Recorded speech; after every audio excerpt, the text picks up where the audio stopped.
Hello everyone, Radhe Radhe. मैं उमा अपने YouTube परिवार को प्रणाम करती हूँ। स्वागत है आप सभी का मेरे यूट्यूब चैनल उमा की दुनिया में। और ये है दोपहर का समय, करीब 11:30 बजा हुआ था और कुछ भी नाश्ता वगैरह नहीं बनाया था। अपने लिए बनाई थी थोड़ी सी मूंग की दाल और बच्चों के लिए बना रही थी तहरी। तहरी मैंने छौंक दी थी और फिर उसके बाद आई तो जो कपड़े चल चुके थे उनको खंगाला और ये 2-4 ग्लास वगैरह पड़े थे, इनको भी धुल देती हूँ। और फिर उसके बाद थोड़ी सी दाल पीऊँगी और फिर जाऊँगी छत पे कपड़े फैलाने के लिए। और उसके बाद कुछ भी काम मैंने नहीं किया और ना कल मैं भगवान को नहला पाई, ना उन्हें भोग लगा पाई। और इतनी अजीब सी बेचैनी हो रही थी कि जैसे तैसे ही जो कपड़े वगैरह थे, और कपड़े भी मजबूरी में धुले, क्योंकि अगर कपड़े इकट्ठे कर दूंगी तो फिर मेरे लिए बहुत बड़ी ऐसे थोड़ा थोड़ा करते रहूंगी तो सर्दी भी कम लगेगी और काम हो भी जाएगा। और इकट्ठे अगर सोचूं कि कर लूं और 2 दिन बाद धुलूंगी तो वो चीज़ फिर और भी ज़्यादा परेशानी वाली। और मेरी एक आदत रही है, भले ही कम साफ धुलूं कपड़े, लेकिन कभी भी मैं कपड़े वैसे गीले करके कभी भी नहीं छोड़ती हूँ। डेली के हों कपड़े या वैसे हों, कपड़े इकट्ठे करने की आदत नहीं है मेरी। ये चीज़ कहीं ना कहीं अच्छी भी है और कहीं ना कहीं जब बीमार हो तो परेशानी वाली भी होती है। कुल मिला के कपड़े खंगालने के बाद ये बर्तन धुल दिए, उसके बाद ये टॉपर बाल्टी ये मांज दी और यहाँ का काम हो गया फाइनल। और उसके बाद मैं सीधे लेट ही गई थी। शाम को भी दिया बाती कुछ भी नहीं किया और फिर शाम के समय उठी तो सिर्फ रोटियां सेक दी थी, तो बच्चों ने ऐसे ही घी और बुकनू लगा के खा लिया था। मैंने भी 2 रोटियां, और इस समय मैं दोपहर में तो रोटियां खा ही नहीं रही हूँ, सिर्फ मूंग की दाल ही पी लेती हूँ, क्योंकि मूंग की दाल से क्या होता है, ताकत भी मिलती है और पेट भी हल्का रहता है, इसी वजह से। तो कुल मिला के ये जो 5-7 दिन का समय रहा बीमारी का, बहुत कठिन रहा मेरे लिए, लेकिन धीरे धीरे गुजर गया और आज मेरी तबीयत बहुत अच्छी है। और ये देखिए कपड़े ये धुल लिए थे पहले ही मैंने। और देखिए तहरी में भी बस सीटी आने ही वाली थी। ये बनाई थी मैंने अपने लिए मूंग की दाल। और ये देखिए तहरी बच्चों को खिलाने के बाद फिर छत पे गई तो कपड़े फैलाए और फिर लेट गई। और कल मेरी एक बहन का कमेंट आया था कि आप एक एलर्जी की दवा खाया करो।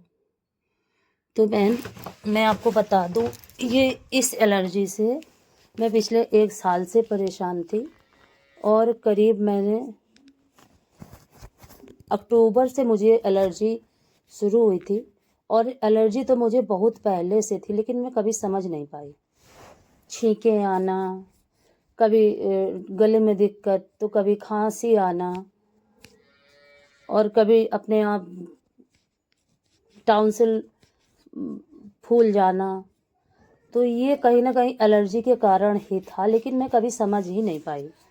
और ये दिक्कत मुझे बहुत ज़्यादा सालों से थी, लेकिन जब चीज़ें पता नहीं होती हैं तो उनको समझने में समय लग जाता है। जब पिछले साल मैं काफ़ी बीमार हुई तब डॉक्टर ने मुझे बताया कि आपको एलर्जी है। तो मैंने फरवरी मार्च से उनका इलाज लिया और फरवरी मार्च अप्रैल मई जून जुलाई इतना समय मैंने एलोपैथिक दवा खाई। तो जितने समय मैं दवा खा लेती थी, जितने समय तक मैं दवा खाती रही एलर्जी की, बस उतने ही दिन तक एलर्जी सही रही। और जिस दिन से मैंने दवा खानी छोड़ी उस दिन से वो एलर्जी फिर से आ गई। और पूरे शरीर में चकत्ते चकत्ते जैसे ठंडा महसूस होना, ये इसके सिम्टम्स थे जो काफ़ी कठिन थे मेरे लिए। और मुझे गर्मी में भी सर्दी लगा करती थी। और इसकी वजह से फिर मुझे ये समझ में आया कि इसका इलाज अगर मैं होम्योपैथिक करवाऊँ तो ज़्यादा अच्छा रहेगा। तो फिर अगस्त से मैंने होम्योपैथिक इलाज इसका लेना शुरू किया।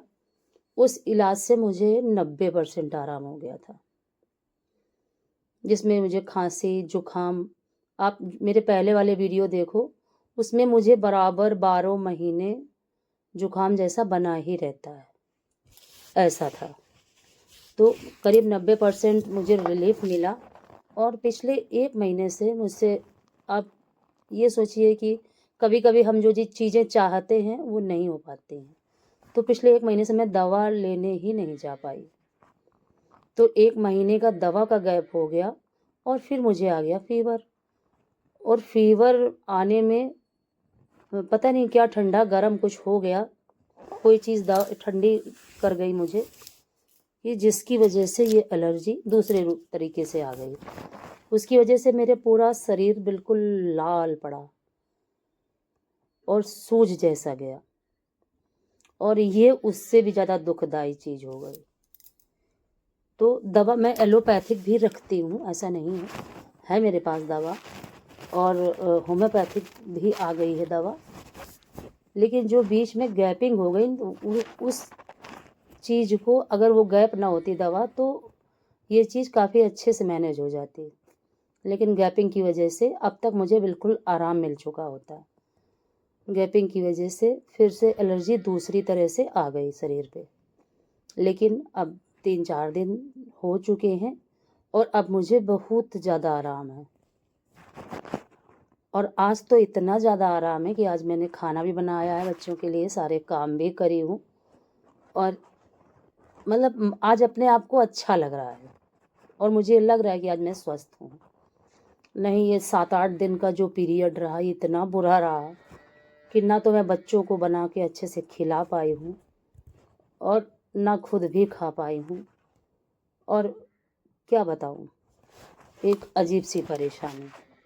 और जैसे जैसे स्वेलिंग जा रही है, थोड़ा सा खुजली हो रही है। और इस खुजली की वजह से मैं 3 रातों से सो नहीं पाई और दिन में मैं सोती नहीं हूँ। आप ये भी कह सकते हैं कि नींद नहीं आती। तो दिन में अगर सो जाओ तो फिर रात में भी नींद नहीं आती। तो दिन में सोने की मेरी आदत नहीं है, आदत पहले से भी नहीं थी, लेकिन अब तो मैं दिन में बिल्कुल भी नहीं सोती हूँ। और ये वीडियो है आज का, क्योंकि कल का वीडियो काफ़ी छोटा था, तो मैंने सोचा कि थोड़ा सा आज का भी ऐड कर देती हूँ, जिससे कि थोड़ा सा वीडियो बड़ा हो जाए। भले ही कुछ ना डाल पा रही हूँ, आपसे बातें ही कर लेती हूँ, यही बहुत अच्छी बात है मेरे लिए। और यही मैं भगवान से प्रार्थना कर रही थी कि भगवान वीडियो का गैप ना हो, क्योंकि किसी भी तरह से डालूँ, कुछ भी डालूँ, लेकिन आप तक जाऊँ ज़रूर, आपके पास तक। क्योंकि आप सभी के प्यार की वजह से, आपके सपोर्ट की वजह से कहीं ना कहीं मैंने जीना सीखा है। और ये सपोर्ट आप लोग मेरे साथ हमेशा बनाए रखिए, यही मैं आपसे उम्मीद करती हूँ। जब तक मेरा ये जीवन रहे, आप लोग मुझसे कभी भी दूर मत जाइएगा। और मैं भगवान से यही प्रार्थना करती हूँ कि मैं हमेशा ही आपके साथ जैसा भी बना पाऊँगी, जो भी कर पाऊँगी, आपके साथ वीडियो शेयर करती रहूँ। तो कहीं ना कहीं आप लोगों की वजह से ही मैं आज अच्छे से हूँ, स्वस्थ हूँ और जी पा रही हूँ। नहीं तो मैं तो जीना ही भूल चुकी थी। तो कुछ भी हो, जब तबीयत भी ख़राब होती है तो मैं हमेशा यही सोचा करती हूँ कि कुछ भी हो, कैसा भी डालूँ, लेकिन वीडियो ज़रूर डालूँ। और फिर फ़िलहाल तो वीडियो परमानेंट डालना इसलिए ज़रूरी है क्योंकि धीरे धीरे मोनेटाइजेशन का समय नज़दीक आ रहा है। तो गैप ना हो तो ज़्यादा अच्छा रहेगा। तभी जैसे भी स्थिति परिस्थिति में रही हूँ, जो भी जैसा भी रहा है, लेकिन वीडियो डाली है मैंने। अगर वीडियो पसंद आए तो सपोर्ट ज़रूर करिएगा और अपना प्यार आशीर्वाद मेरे साथ इसी तरह से बनाए रखिए। बस यही चाहती हूँ और वीडियो को यहीं से ख़त्म करती हूँ। और कल फिर मिलती हूँ आपके साथ एक नए वीडियो को लेकर। धन्यवाद।